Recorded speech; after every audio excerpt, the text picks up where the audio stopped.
welcome to another episode of the Pursuing Greatness podcast, the place experts share their wisdom on living well by mastering health, wealth, relationships, and spirit. Before we get started, I want to let you know that the best way to support the show is just to subscribe, like, and share this episode with your friends and family. Also, if you'd like to learn more about how to master life, check out our website at pursuinggreatnesspodcast.com. With that said, I hope you enjoy the episode. We have a very special guest with us today, so grab your pen and paper and enjoy the journey. All right, and we are live. Today we have with us Phil Pelucha. Phil is a CEO of Billionaire in Boxers. He is empowering 1 billion entrepreneurs to achieve their success. He is also the CEO of Keep Smiling, and is a top 100 global podcaster, considered the next Napoleon Hill for podcasting. I love that line. Phil, thank you for hopping on the show today. How are you? Yeah, I'm great. Thanks so much for having me. It's going to be fun. Absolutely. To get us started, why don't you tell everybody, who you are, what you do, and how you got started down that path in the first place? Yeah, sure. So thanks for the intro. So yeah, I'm a CEO and host of Billionaires in Boxers and BIB TV, which is the TV station associated with that.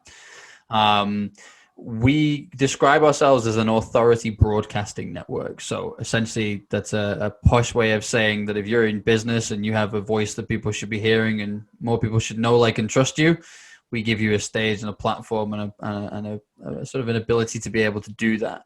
And the honest answer is it started almost in a way that I never would have anticipated, I guess. I'd been involved in sports broadcasting for about 10 years in terms of the fan side of podcasting. It was just becoming a thing for fans to be creating alternative forms of content. And I grew and sold 2 sports podcasting networks. And then I was working in the corporate world while this was happening. I decided enough's enough. I want to go and set up on my own and go and do this by myself. And rather naively kind of thought the phone's just going to ring off the hook, and all these people know who I am, so the phone's just going to ring. And it just didn't happen. I had a real roller coaster business for a few months of, 1 month I'm billing, next month I haven't got a clue where my next client's coming from. But I'd made money in podcasting for about 5 years from a sports capacity at this point. So I was curious to see whether I could do the same again when it came to podcasting. So really basic strategy. I just made a list of the top 100 companies that I would want to work with. I invited each of their CEOs onto a podcast to talk about 2 things. Number 1, themselves, because everybody loves to talk about themselves. And number 2, their business, right? Because that's what they're paid to talk about. So I did that, and within the next quarter, I'd had to grow my team from just me sat on my kitchen counter to now having 25 people full-time delivering for me globally, because we had more clients than we knew what to do with. Wow. The next things that start coming from there is they're then recommending other people that you should speak to. And I'm not selling them anything at this point. This is purely relationship building. This is, if you spend 30 minutes doing a pre-call with somebody and then 30 to 60 minutes with them again during a podcast, you're going to know whether you resonate with them or not. And they're going to know whether they resonate with you or not. And the amount of conversations that instead of starting with you pitching what you do, that once you're doing it this way, start with, we should do business together. And then there's a discussion about what you do. It's just a complete switch. So that was why we started doing what we did. I mean, I did it to grow two businesses from scratch, and they were very successful businesses, one in recruitment and one in advertising and marketing, particularly VR marketing. And I was having more people come to me and say, hey, could you teach me the podcast bit? That's the bit I'm really interested in. Because by this point, I'd always misunderstood how the media worked, I think is an important thing to say. Like, I kind of always thought you had to know someone, or your dad had to be someone, or, otherwise you were never going to get that break. And the reality of it is that a lot of the time they just use Google and social media to go and search keywords and see who's influential and then ask them for a quote. So if you are being seen alongside, that's where the Napoleon Hill for podcasting thing came from. Because I didn't care if anybody was listening to these podcasts. I was building relationships up with key people in my industry that I was fascinated to learn from. So I was learning, I was growing, and I was doing business with them. So more fool anybody else for not listening to it, kind of thing.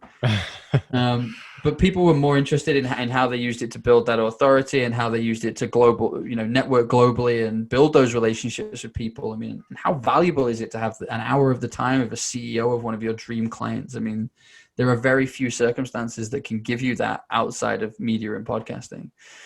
So that's where it came from. There was a demand from people that I knew almost to say, teach us how to do it.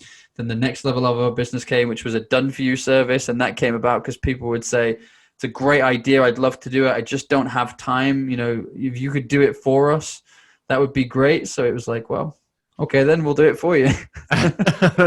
Call it good. Let's do this.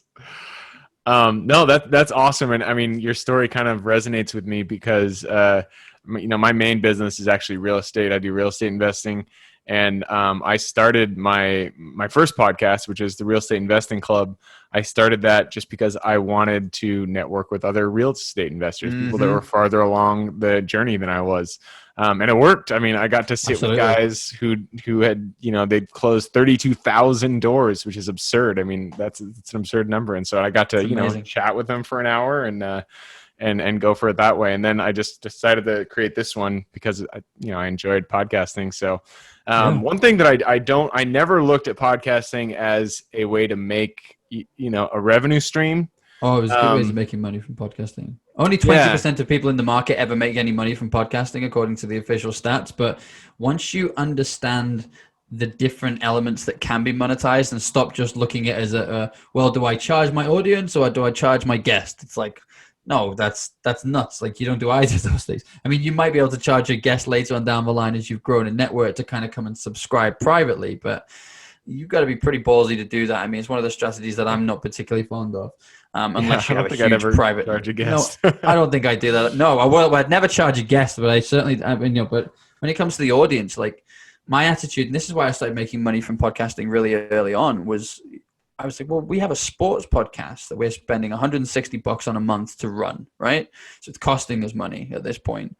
But we have like 10,000 listeners aged between 18 and 35 that are male demographic that support this football club and have disposable income. Having just come from the world of marketing, you telling me there's nobody that would find that list interesting. Yeah. So it was then a case of, okay, well, who would want to speak to that audience? And then it was just a case of, I always say the same thing. I don't sell anything. I just introduce concepts. I just say to the sponsor, hey, there's this show that does this and they have this audience. Could that be helpful for you? And they go, yes, let me give you some sponsorship money and some advertising. How do you want to do this? And when it resonates. So there are loads of ways of making money through podcasting, but I primarily through my careers have used it for business development, authority building, and candidates. So talent research and talent acquisition, talent management and things, because I always say the same thing, which is the best candidates, like the best employees in a company, don't have a great day at work, go home and then start looking for jobs and updating their resume. That's not what happens, but what they do is continuous professional development. They want to learn, they want to be inspired. So they're continually listening to the kind of people that I'm interviewing on my podcast for their sector, so that they can learn more about them. So now I'm perfectly positioned to be talking to the top performers in companies that most recruiters would never even get a sniff back from, because they're not interested in a job. But when they resonate with something and it speaks to them, or it's on the same level or causes them, you better believe they pick up that phone and let you know. I love it. No, that makes absolute sense to me. In fact, I remember one of the first podcasts that I listened to. Why am I forgetting the name? Entrepreneurs on Fire. It was John Lee Dumas, and I listened to his podcast and I loved it, and I was like, man, I should reach out to him and see if I can get a job with him. Never did, but the thought crossed my mind. Yeah. And so it makes complete sense. Treat. So going in, I mean, people listening and watching, they a lot of them are entrepreneurs, people maybe just starting out or maybe wanting to start. Podcasting itself can be its own business model, but as you said, it's also an authority builder. It's really good to augment a current business, something that you already run. Yes. So kind of go into that side of things. If someone wanted to launch a podcast to help their business, what are the steps that you would recommend they take, and kind of what are the industry best practices down that road? Good question. I think if you wanted to start a podcast to grow your business, I would start by setting really clear objective as to what you actually want from this thing. If you're going to get disappointed that you haven't got 1,000 downloads in the first month, it's probably not going to be for you. You have to be realistic, but think about it in terms of different currencies. So I used to think about it in terms of, if I can get 5 calls booked with CEOs from my dream companies, for example, in a month, that's 5 opportunities for me to sell. I'm pretty confident I can close at least 2 or 3 of those. Here we go. This is going to be good. So it's about having that roadmap, because without sounding cliche, if you don't know where you're going, you're not going to know when you get there. So you kind of have to have a bit of a plan in place. But I would start by podcast guesting. I mean, there are tons of even Facebook groups out there. There's matchmaker.fm. There's loads of places that you can go to find shows who are looking for guests. Go and guest first. Go and get a feel for the way different people present, the way that they host, the way that it's structured, the kind of questions. Is it free flow? Is it an hour? Is it 15 minutes? Is it what's resonating with you? And see what feels best and go with that. But a great way to do that, I mean, I often with my clients use the analogy of like a comedian will go to a comedy club and they'll listen to other performers to get inspired, but then they'll also test their new material on the same kind of comedy club audience. Kevin Hart's a great example. He does an open mic night and he'll do this set, and the joke that gets the most laughs goes into his like golden bag of jokes. And once he's got enough of them, he does another live tour, world tour, where he goes and just presents those jokes. So podcasting is a great way of doing that. Like, you can start appearing on other people's shows to start getting that dynamic and see how that works. But, ultimately, I think the most important thing would be just to start. I mean, so many people put all these things in their mind as to why they can't do something, or it's not the right time right now, or, maybe it's too late already, or there's loads of things that you can put in place as to why you shouldn't do it. But the reality is that you and I both know, your viewers and watchers and listeners will know this. It only takes one relationship and that door opens, and then suddenly everything just kind of flows from there. I mean, how many times has that already happened in your life so far? You can think about somebody that you meet and they just instantly become really important. I now get to work with some of the world's greatest entrepreneurs and mentors. I get to, best-selling authors and people who mentor Steven Spielberg and like all this crazy stuff that I never would have imagined would happen. I mean, Marie Diamond, she's an absolute gem of a woman and superstar, but she's from The Secret movie, which reached obviously like 500 million people. She's like one of the world's foremost feng shui experts. Marie came on my show. We got on like a house on fire. I'm sure she won't mind me sharing. She's been one of the best people to book guests for my show that I've ever had anywhere near me. That's funny. I've had guests like that too. I'm like, damn, I got like 10 guests from you. How is that possible? He's like the best-selling author for this, and this person's keynote speaking at this event next week. They're not doing interviews, but I told them that your podcast was good. I mean, just this morning, I had Bob Doyle, who also is from The Secret. Bob Doyle's people emailed me this morning and were like, hey, we'd love Bob to come on the show. This would be great. This is madness. These people are approaching me. Like, I remember messaging Tony Robbins and never hearing back. It was, it's just the way things go. But it opens so many doors. So what I would say about just starting is, even if you just do 2 podcasts a month, that's 2 more opportunities than you have right now to find that person. Absolutely. No, that's awesome. And yeah, I've had, I don't know. It's funny how you're right. Once you just get one relationship or maybe even one just experience, it's funny how things just kind of flow. You could be like pushing your head against the wall for so long, and then all of a sudden just the heavens open for you and you're just kind of going down a path. So I love how life works that way. So going down, we're going to continue down this podcast path. You mentioned, it takes a while for this to happen. So you do need to get started. That's the most important thing, is just to get started, get something out there, and then mitigate your expectations, know what you can actually expect, going into this. So give people an idea of expectations. If they were to start a podcast, let's give an example. I come from the real estate world, so I'm going to use this. Let's say there is an investor or an agent who wants to start a podcast for their company. Yes. What can they expect in the first, 6 months? What are the things that they should be expecting in terms of growth? I'm probably about to hype them back up again, unfortunately, because you can expect quite a bit of growth because you're having some really important key conversations and building it with important people. The challenge has to be the consistency of and levels that you put into it. You can't do 6 one month and then 2 the next and then just keep going up and down, because it's almost like an accumulative thing. Once this starts to build, it builds really well. I have a question that I call the magic question of podcasting, which is for everybody I've resonated with. I always say, who else do you know that could help me with this? Each guest and each introduction ends up turning into 3 or 4 more introductions to people that I also resonate with, who came really highly recommended because of who their friend is. That friend is now the mutual connection. So as well as my credibility, I now have their borrowed credibility for the introduction, and good things just flow from there. I mean, like I had this guy, I'm sure you won't mind me saying, he's a CEO of one of the major banks down in Africa. He was such a nightmare to try and pin down in terms of an appointment. We kept canceling on each other and it was a pain. Eventually we got this call on, and he comes on and he said, I'm so glad that we both persisted to get this call done. I listened to so many of your podcasts. I already feel like I know you so well. So let's just get down to it. How can we work together? And it was like, oh, well, this is like the easiest pitch in the world. Like, okay, here's what I think we should do. Or this is what it should look like. Okay, great. Let's do it. But it's you can expect quite a lot provided you put the effort into it. You get into it, what you get out of it, what you put into it.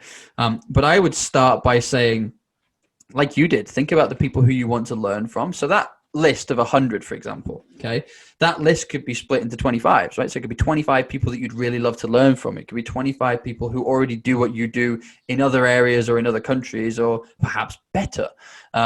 It might be 25 influencers that you want to learn to speak with, or 25 event organizers who organize exhibitions and events that are important in your industry.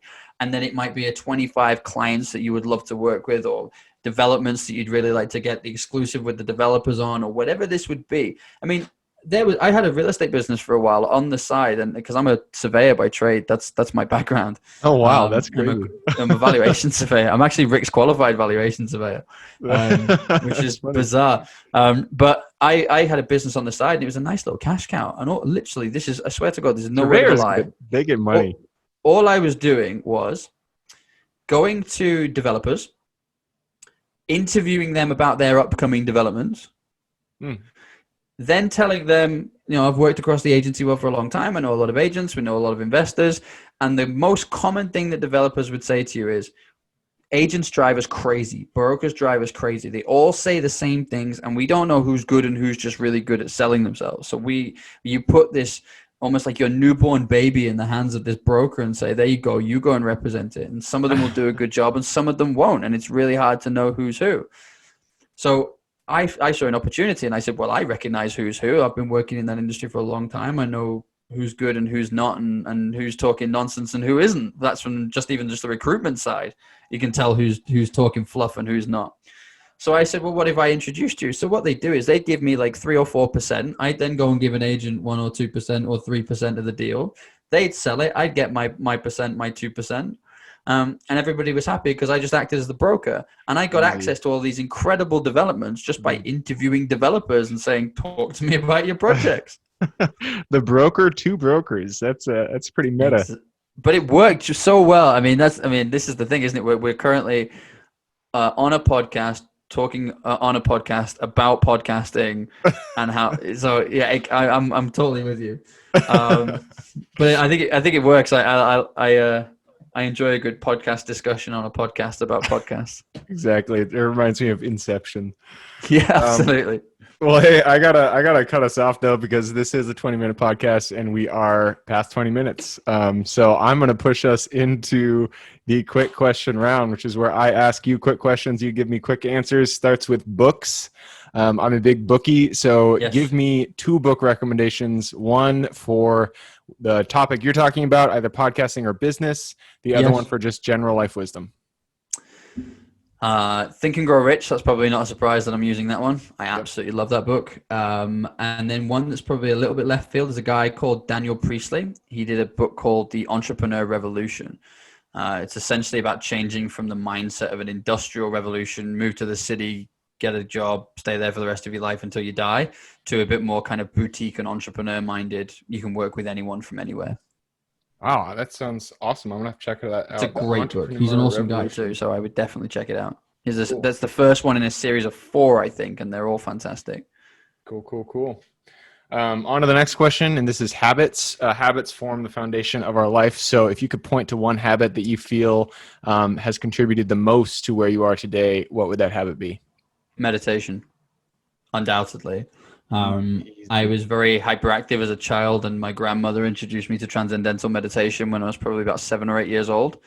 I did it again when I was 12 and got a new mantra, and then did it again when I was about 17, 18, and got my adult mantra. So it's been a big part of my life all the way through. Um, yeah, absolutely meditation. No I, question. I love that. Yeah, you got started early. I'm kind of jealous. I wish somebody introduced Oh, me I was to blessed. med. It was my mom thought it was hooky kooky stuff, and my nan was like, I did this stuff in the 60s. Like, I'm going to teach you how to do this stuff. Shit is Um, old. It works. Just do absolutely. it. Awesome. Next question. Shoot, I lost my train of thought. Oh yeah, the next question. So if you could go back to Phil, who was just getting out of college or high school, whichever one it may be for you, get that hmm Phil, put him in a chair, look him in the eye, and give him one piece of advice moving forward. What would that be? Don't go to university. It was just a very expensive few years, nothing more, because you still have to learn about the industry when you get out anyway. So, yeah, don't go to university. That would be my Yeah, advice to myself.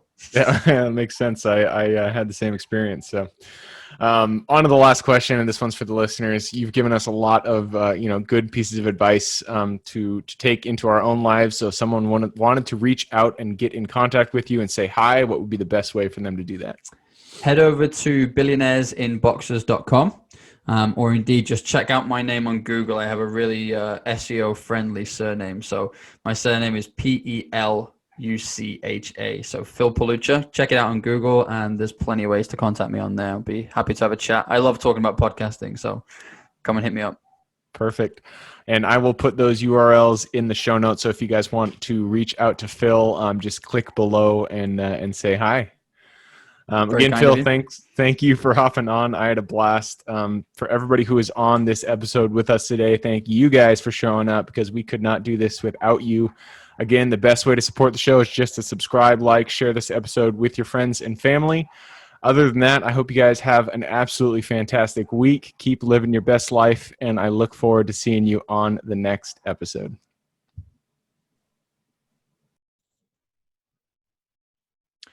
Thank you guys for sticking with us on another episode of the Pursuing Greatness podcast. I hope you got a lot of value out of that guest.